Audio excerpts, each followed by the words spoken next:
स्वागत है आपका द जी होरा शो में, जहां हम आपके लिए लेकर आते हैं डरावनी, रहस्यमयी और दिलचस्प कहानियां। आज की कहानी है पहाड़ी हॉस्टल का रहस्य, जो एक ऐसे हॉस्टल की है जहां प्यार, दर्द और आत्मा का अनोखा मेल है।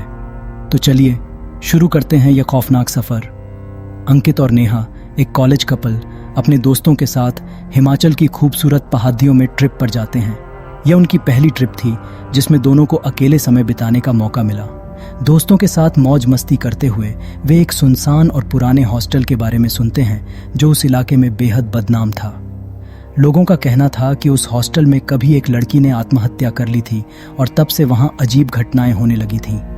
दोस्तों ने इसे मजाक समझा, लेकिन अंकित और नेहा के मन में जिज्ञासा जाग उठी। उन्होंने तय किया कि वे रात के समय उस हॉस्टल को एक्सप्लोर करेंगे। रात के समय जब बाकी दोस्त सो रहे थे, चारों ओर घना अंधेरा और ठंडी हवा थी। हॉस्टल की इमारत जर्जर थी, खिड़कियां टूटी हुई और दीवारों पर काई जमी थी। अंदर घुसते ही उन्हें महसूस हुआ जैसे कोई उन्हें देख रहा हो। नेहा ने डरते हुए कहा, अंकित, हमें यहाँ नहीं आना चाहिए था। अंकित ने मुस्कुराते हुए जवाब दिया, डरो मत, मैं हूं ना तुम्हारे साथ। ये सब लोगों की मनगढ़ंत बातें हैं। वे एक कमरे में पहुंचे जहां उन्हें एक पुरानी की अलमारी में एक फटी पुरानी डायरी मिली। डायरी पर लिखा था, प्रियंका। उत्सुकता से उन्होंने डायरी को पढ़ना शुरू किया। डायरी में प्रियंका नाम की लड़की की कहानी थी जो उस हॉस्टल में रहकर पढ़ाई करती थी। प्रियंका एक होशियार और खूबसूरत लड़की थी, लेकिन उसकी जिंदगी में एक दिन ऐसा आया जिसने उसे तोड़ कर रख दिया। उसने डायरी में लिखा, मुझे विश्वास था कि वो मुझसे प्यार करता है, लेकिन उसने मेरे साथ जो किया वो मैं कभी नहीं भूल पाऊंगी। अब मेरे पास कोई रास्ता नहीं बचा। डायरी का आखिरी पन्ना खून के धब्बों से सना हुआ था और वहां लिखा था, मेरा बदला अभी अधूरा है। नेहा ने डरते हुए कहा, अंकित, ये सब सही नहीं लग रहा, हमें यहाँ से चलना चाहिए। तभी कमरे की खिड़की जोर से खुल गई और ठंडी हवा का झोंका आया। जैसे ही वे कमरे से बाहर निकले, उन्हें एक लड़की का हंसने की आवाज सुनाई दी। हॉस्टल की दीवारों पर छायाएं दिखाई देने लगीं। उन्होंने देखा कि एक लड़की सफेद कपड़ों में हॉस्टल के कॉरिडोर में खड़ी है। उसका चेहरा धुंधला था, लेकिन उसकी आंखें जलती हुई लग रही थीं। वह धीरे धीरे उनकी ओर बढ़ने लगी। अंकित ने चिल्लाते हुए कहा, कौन हो तुम? हम यहाँ बस गलती से आ गए हैं। लड़की ने जवाब दिया, तुम दोनों को मेरी कहानी पूरी करनी होगी, वरना कोई भी यहाँ से नहीं जा पाएगा। लड़की ने अपनी कहानी बताई। प्रियंका का प्रेमी उसे धोखा देकर दूसरी लड़की से शादी कर रहा था।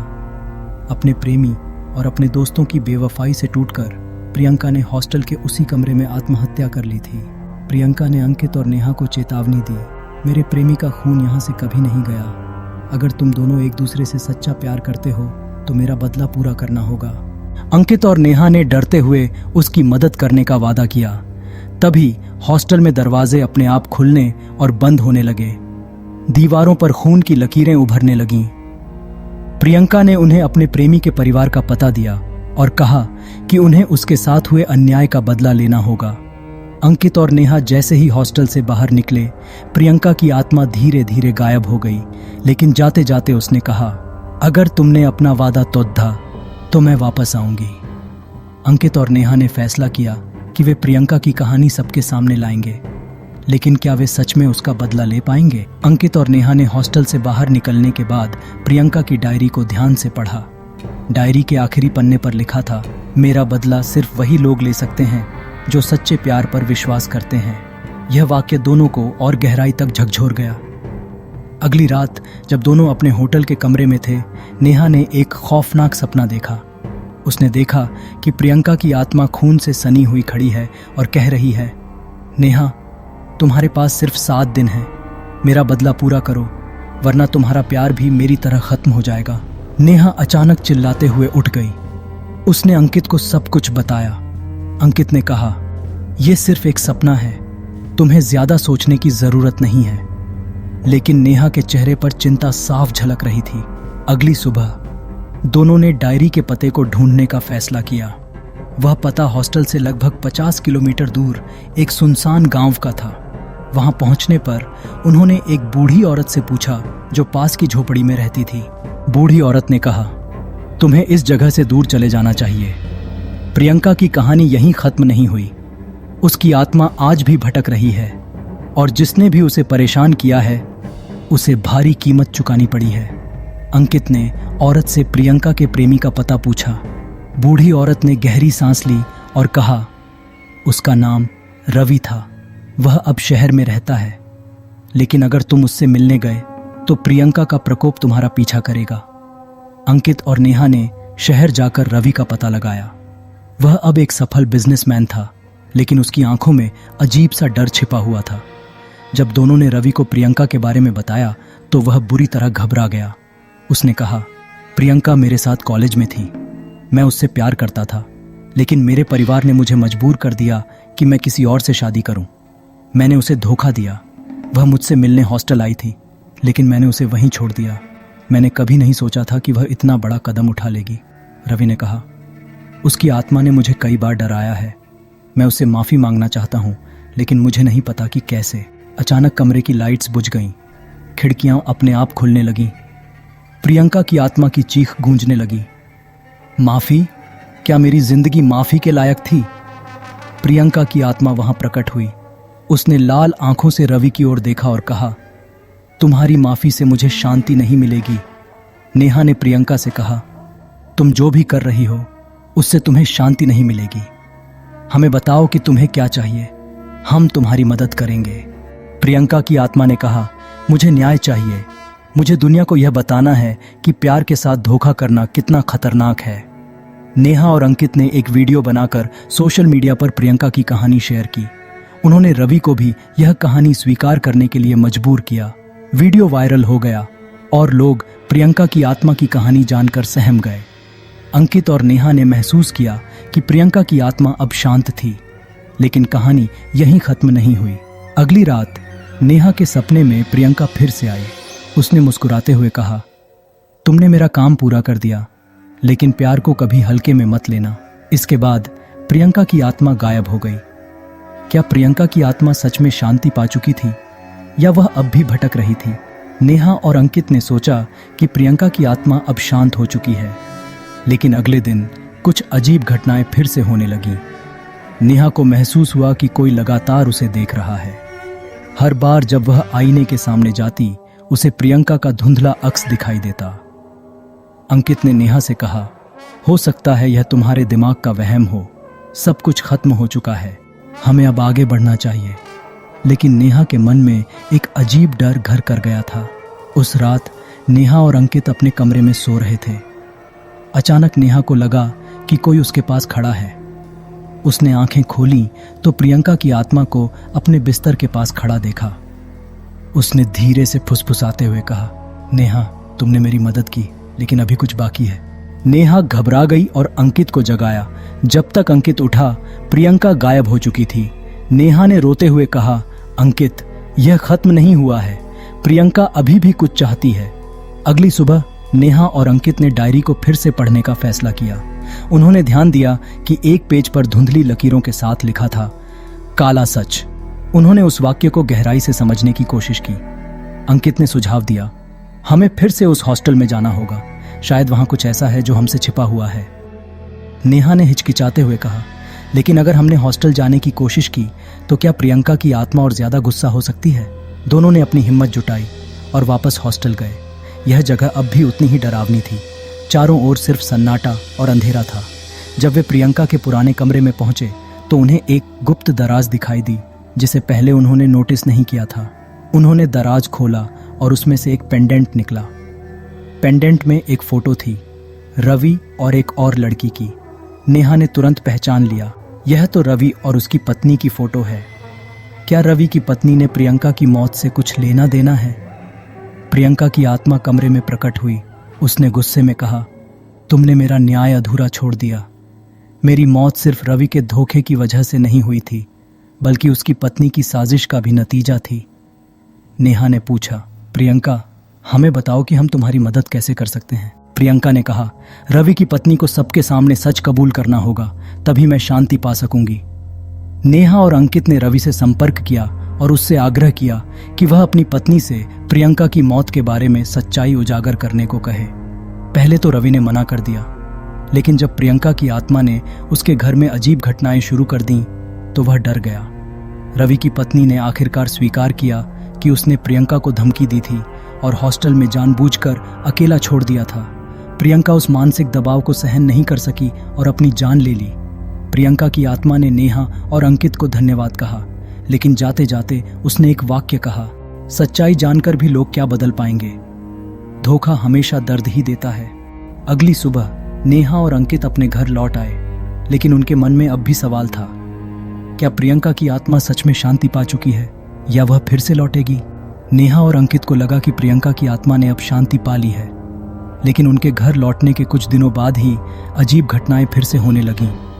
नेहा को अपने कमरे में हर रात किसी के पैरों की आवाज सुनाई देती, जबकि अंकित को सपने में बार बार प्रियंका का चेहरा नजर आता। एक रात नेहा अचानक नींद से जागी। उसे लगा कि कोई उसके बिस्तर के पास खड़ा है। उसने घबराकर चारों ओर देखा, लेकिन वहां कोई नहीं था। तभी उसकी नजर खिड़की पर पड़ी। वहां एक छाया दिख रही थी जो धीरे धीरे गायब हो गई। नेहा ने अंकित को जगाया और कहा, अंकित, कुछ तो गड़बड़ है, प्रियंका की आत्मा अभी भी परेशान है। अंकित ने कहा, शायद उसने हमें सच्चाई का सिर्फ एक हिस्सा दिखाया हो, हमें फिर से उस डायरी को देखना होगा। नेहा और अंकित ने डायरी को दोबारा पढ़ना शुरू किया। इस बार उन्होंने गौर किया कि कुछ पन्ने गीले और सड़े हुए थे। नेहा ने उन पन्नों को धीरे धीरे खोला। उनमें कुछ अधूरी बातें लिखी थीं। मैंने रवि को माफ कर दिया था, लेकिन उसकी पत्नी, उसने मुझे, आगे के शब्द धुंधले थे, लेकिन एक जगह लिखा था, कमरा नंबर 107। नेहा ने डरते हुए कहा, हमें फिर से हॉस्टल जाना होगा, वहां शायद कुछ ऐसा है जो प्रियंका ने छिपा रखा था।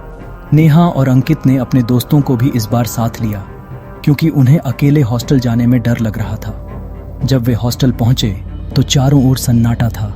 वहां के टूटे हुए दरवाजे और जाले जगह की भयावहता को और बढ़ा रहे थे। कमरा नंबर 107 तक पहुंचते ही उन्हें अजीब सी ठंडक महसूस हुई।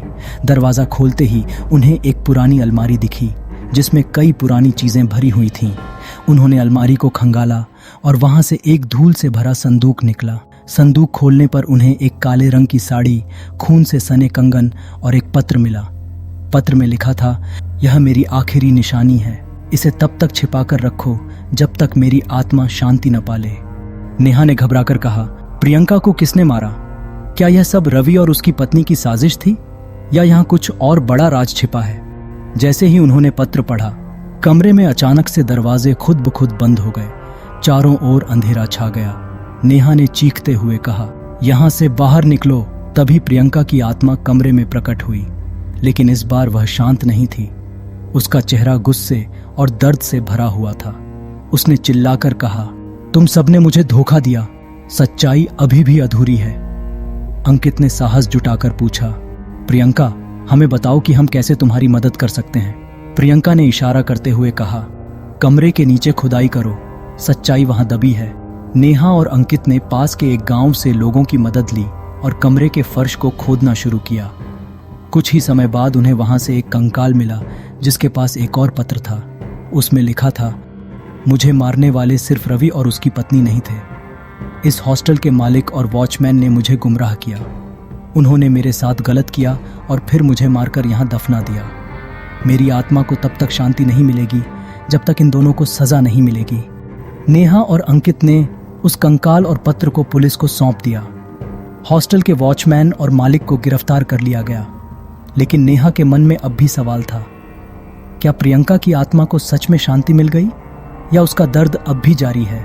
अंत में प्रियंका ने नेहा के सपने में आकर कहा, धन्यवाद, लेकिन यह अंत नहीं है।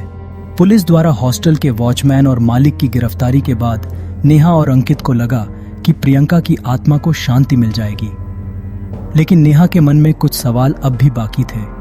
उसने खुद से कहा, क्या वाकई प्रियंका अब शांत हो गई है या यह सिर्फ कहानी का एक और पहलू है?